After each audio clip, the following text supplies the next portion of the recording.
The 2024 Italian Football League season begins next week right here on BCSN. Of course, this week, Justin Feldkamp and Mason Lowry are in Italy to meet with all 9 teams. Tonight, the northern half of the league converging in Milan. Day 2 of IFL Media Days here in downtown Milan. We're in one of the most beautiful stadiums of the 9 teams. Justin Feldkamp alongside Mason Lowry. And Mason, with these teams that we talked to, they included the Parma Panthers, the defending champs. Some of the viewers in Toledo might recall back on July 1st of last year, they defeated the Florence Guelfi in the Italian Bowl to become the champs.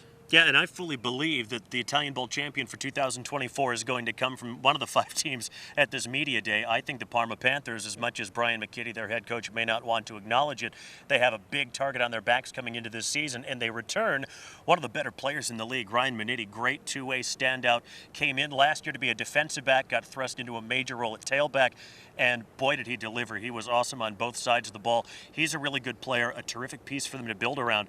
Don't sleep on the Varese Scorpions. They got better and better and better over the course of last season. They've got a bona fide NFL quarterback now in Ryan Griffin, who was with the Saints and the Buccaneers in the past, playing with his younger brother Mac. That's a really cool story. Nick Holt, an awesome head coach. So those are 2 that are definitely going to be up there come season's end. Yeah, and even with those 2 and the 3 other teams here, one of the common themes for all of them was we are here to win it all no matter what. Well, winning's addicting. I think when you put in so much sacrifice with so many guys, you grow a true bond with them. I love traveling. I love, definitely venturing out and doing different things in the city, but I want to win. My first priority is football. I keep that first on the list, and winning an IFL championship is number 1. We're kind of expected to be the underdog, so it's kind of like, hey, we're the underdog. Well, the underdog is going to come up and get you. Another interesting aspect of this upcoming IFL season is the Torino Jaguare, that's Jaguars if you're keeping track at home, and the fact that they were coming from the 2nd division up to the 1st division, similar to Varese last year. Yeah, they're the Jaguars, but they look like the Pittsburgh Steelers. That's their color scheme, and that's their uniforms are an homage to them. What's interesting about them to me is they've been in the 2nd division the last 4 years.